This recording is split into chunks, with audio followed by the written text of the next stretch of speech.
Okay, class. So this is my first time ever trying one of these little videos like this, and so bear with me. But I figure in the spirit of Corona right now and the fact that none of us are allowed to see human faces anyways, might as well just make this one a little screencast video too. So for my physics video, I have been assigned to speak about electromagnetic waves. So the first thing when speaking about electromagnetic waves is we have to understand Maxwell. James Maxwell was a 19th century Scottish physicist who ended up bringing together all of these other works done by Ørsted, Coulomb, Gauss, and Faraday, as well as Lorentz and other people, and he added in his own work to his equations. But what he did to figure out and to further the work of electromagnetic waves is he came up with four basic equations. In order to understand how electromagnetic waves are created, we first have to understand these equations in order to help it.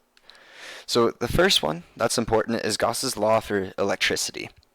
It states that field lines start at positive charges and end at negative charges. The field strength, which is defined as a force per unit charge on a test charge, so that force of the field is related to electric constant epsilon naught, or the permittivity of free space.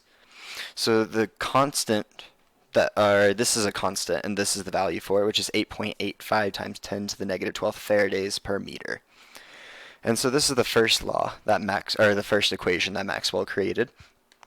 The second equation that he got together was Gauss's law for magnetism. And this one stated that magnetisms, or magnetic fields, are continuous. They don't have a beginning or an end. They just keep going. And then the magnetic field strength is related to the magnetic constant mu naught, the permeability of free space, with the constant value being 4 pi times 10 to the negative 7th Tesla times meters divided by amps. So those two are critical to actually understand these next two laws, and these next two equations are the ones that actually really matter with electromagnetic waves. The first two are just background knowledge that we would have picked up from previous classes. So the third one, these two tie in very closely, but it's Faraday's law of induction, which is a changing magnetic field induces an EMF, inducing an electric field. So if we think back to class, we saw that where we could change the magnetic field around a wire, and then it creates an electric charge within the wire itself.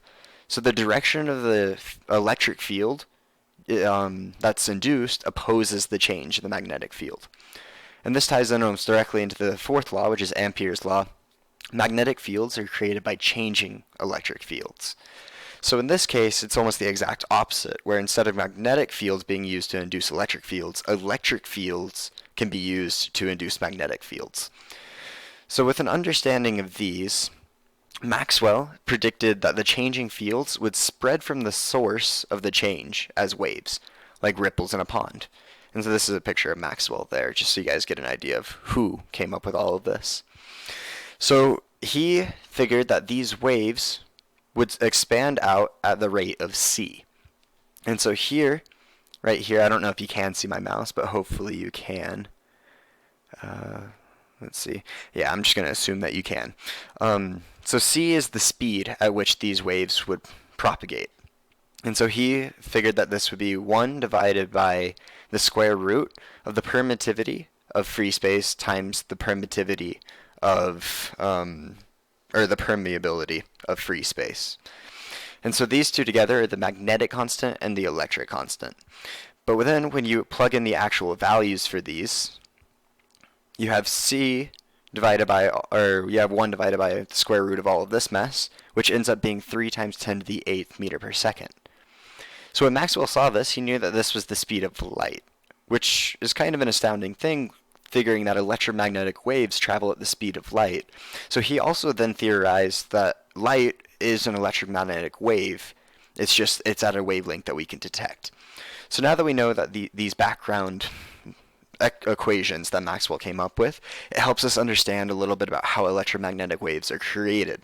So in order to understand this and explain it a little bit more fully, I'm going to talk about AC currents for a little bit, or AC generators. These are alternating current generators. And so what you have is a positive on one side and then a negative on the other, if you look at this first example, A. So for an alternating current generator, it's going to swap those, as you'll see by B. But here, using Maxwell's first equation, you're going to have the electric field going from the positive to the negative. So then you have the buildup of this until it swaps sides for an alternating generator, where it'll go positive to negative, but downwards.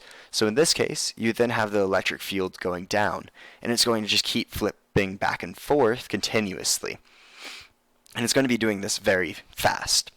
So then it begs the question, if the electric field is consistently changing using Maxwell's equations, where if the electric field changes, there should be a change in magnetic field, what is happening with the magnetic field in this case?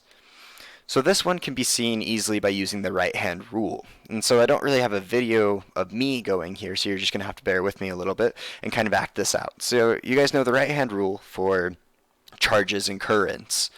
So what you do is you're going to put your thumb up in the direction of the current, which is seen by I. So then if you put your thumb up, your fingers are going to curl around in this direction. It's going to go essentially from a left to a right in that circle. So it's going to be doing it for that. But then, if the alternating current changes to where the negative's on top and the positive is on bottom, your thumb will be pointing down, and your fingers will curl around, going right to left. And so as the current changes, you're also going to get changes in the magnetism. But as you see here in the second example, the magnetic field is perpendicular to the electric field. And then so what you end up with is the magnetic field going sideways, but at increasing magnitudes.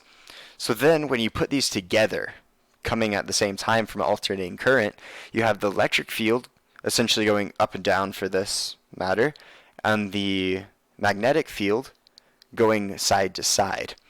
And so what this gets you is a transverse waves, and it's transverse because they are exactly perpendicular to each other at 90 degrees in between the fields.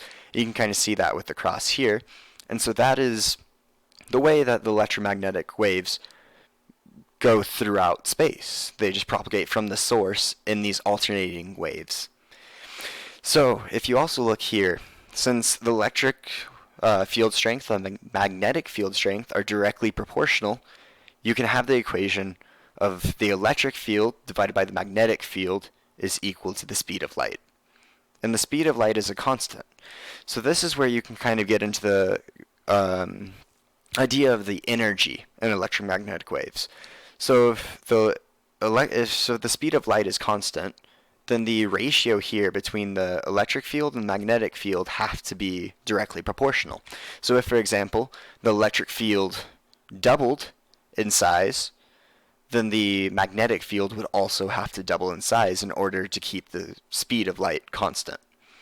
And so here you have the amplitude of the magnetic wave increasing, and so the energy of that electromagnetic wave would also increase. So this gets us to the last portion, which is the intensity. So the intensity is measured by power per unit area, or in other words, watts divided by meters squared. And so this is kind of measured by the amplitude of either the electric field or the magnetic field squared, because the energy of the wave is directly proportional to the amplitude squared. So if, for example, you're given the electric field, which is represented here by E naught, you would do E naught squared times the permittivity of free space, which was given back in Maxwell's equation, times the speed of light divided by 2.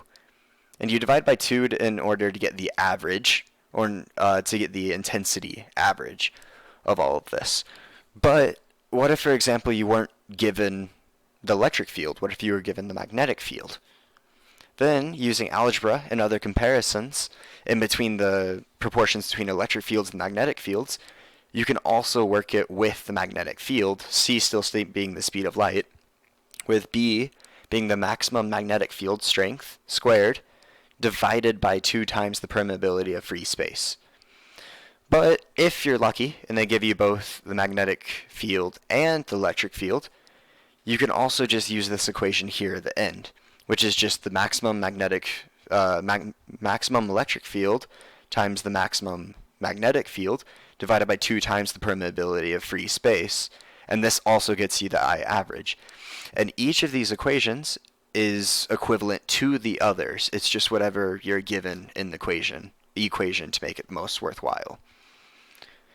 Most of my sources are taken from Dr. Dennis Delacorte's in-class lectures, as well as the textbook we use, the College Physics OpenStax textbook.